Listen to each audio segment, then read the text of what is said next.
표적과 기사의 능력으로 성령의 능력으로 이루어졌으며 그리하여 내가 예루살렘으로부터 두루 행하여 일루리곤까지 그리스도의 복음을 편만하게 전하였노라. 로마서 15장 19절 말씀. 아멘.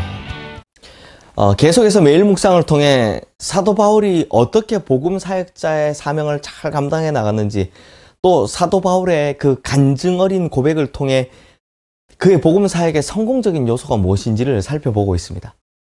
그리고 이러한 요소들은 이 세상 모든 그리스도인들에게 신앙과 사역을 어떻게 감당해야 되는지에 대한 좋은 모범을 보여주고 있죠. 그래서 오늘은 사도 바울의 성공적인 복음 사역의 자세, 그 세 번째를 살펴보려고 합니다. 오늘 보면 19절 말씀 우리 다 함께 읽겠습니다. 표적과 기사의 능력으로 성령의 능력으로 이루어졌으며 그리하여 내가 예루살렘으로부터 두루 행하여 일루리곤까지 그리스도의 복음을 편만하게 전하였노라.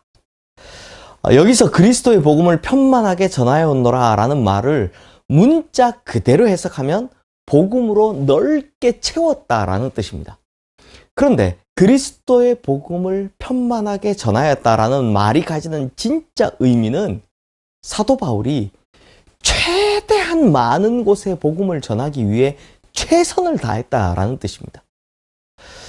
그런데 성도님들, 저는 성경 공부할 때 사도 바울이 가끔씩 감옥에 갇힌 이유에 대해서 이렇게 이야기를 합니다. 물론 제 생각입니다. 그리고 약간은 이제 우스갯소리지만 사도 바울이 가끔씩 감옥에 갇힌 이유가 하나님께서 바울 좀 쉬어가라고 일부러 그렇게 하신 것 같다라는 말씀을 드립니다. 이게 여담이죠. 그런데요, 사도 바울은 감옥에 갇혀 있었음에도 불구하고 그의 육체는 쉬었을지 몰라도 그의 폐는 쉬지 않았습니다.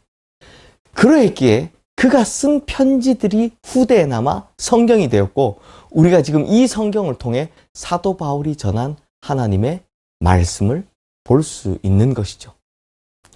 성도님들, 방금 읽은 19절 말씀에서 사도 바울이 표현한 두루 행하여처럼 사도 바울은요, 정말 잠시도 쉬지 않고 복음을 전하기 위해서 뛰어다닌 사람입니다.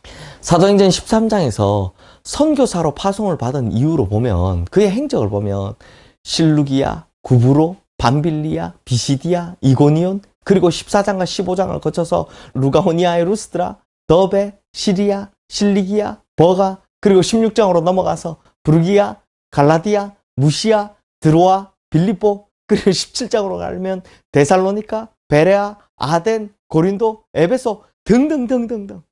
이렇게 복음을 전하기 위해서 사도 바울은 이곳저곳 얼마나 두루 다녔는지, 그가 다닌 거리를 재어보면요, 이 교통수단도 불편했던 시기였는데 정말 말이 안 될 정도로 쫓아다녔다는 것을 알 수 있습니다. 정말 인간으로서는 할 수 없는 초인적인 의지로 달려간 거죠. 그래서 사도행전 20장 24절 말씀에도 내가 달려갈 길과 주 예수께 받은 사명 곧 하나님의 은혜의 복음을 증언하는 일을 마치려 하면은 나의 생명조차도 조금 더 귀한 것으로 여기지 아니하노라 라고 고백을 합니다.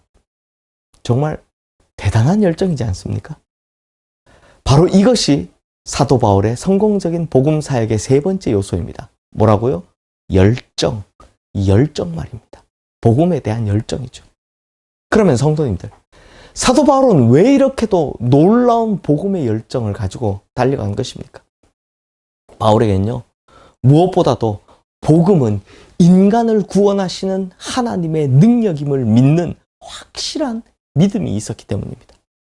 고린도전서 1장 18절 말씀을 보면 이렇게 되어 있습니다. 바울이요, 십자가의 도가 멸망하는 자들에게는 미련한 것이요 구원을 받는 우리에게는 하나님의 능력이라 라고 고백을 합니다.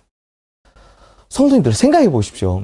우리 주변에 암이나 에이즈에 걸려서 안타깝게 숨을 거두시는 분이 많은데, 만약 우리가 암이나 에이즈를 치료하는 특효약을 가지고 있다면 우리가 그 약을 들고 뭘 하겠습니까? 감춰놓고 막 혼자만 드시겠습니까? 아니죠. 요즘 이 코로나 때문에 정말 이렇게 힘든데 우리가 만약 코로나 백신을 가지고 있다면 그 약을 뭐 감춰놓겠습니까? 아니면 여러분을 살릴 약이 여기 있습니다 라고 선전하겠습니까? 당연히 선전하고 광고하고 홍보하죠. 그것도 아마 대단하게 할 것입니다. 제가 봄, 가을 되면 이 비염 때문에 약간 고생을 하잖아요. 그때 제가 코만 좀 훌쩍거려도 우리 성도님들께서 저에게 찾아오셔서 추천해 주시는 병원, 치료법, 약 정말 수십 가지가 됩니다. 이걸 보면 우리 성도님들께서 당연히 그러하실 것이다 라는 걸 알 수 있죠. 이처럼 사도 바울은요, 복음만이 인간을 죄와 죽음과 심판에서 구원할 수 있는 가장 확실하고 분명한 하나님의 특효약임을 분명히 믿고 있었던 것입니다. 그러니 이 좋은 약을 어찌 선전하고 광고하지 않을 수 있겠냐라는 겁니다. 또한 사도 바울은 자신이 복음에 대해 빚진 자다라고 생각을 했습니다. 로마서 1장 14절 15절 말씀을 보시면 헬라인이나 야만인이나 지혜 있는 자나 어리석은 자에게 다 내가 빚진 자라.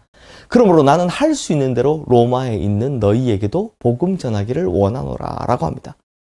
성도님들, 빚을 지면 어떻게 해야 합니까? 당연히 갚아야죠. 그래서 사도 바울은 자신이 진 이 복음의 빚을 단 한 사람에게도 더 갚아야겠다고 동분서주하면서 뛰어다닌 것입니다. 고린도전서 9장 16절 말씀은 이러한 사도 바울의 마음을 잘 나타내고 있습니다. 내가 복음을 전할지라도 자랑할 것이 없음은 내가 부득불할 일임이라. 만일 복음을 전하지 아니하면 내게 화가 있을 것이로다.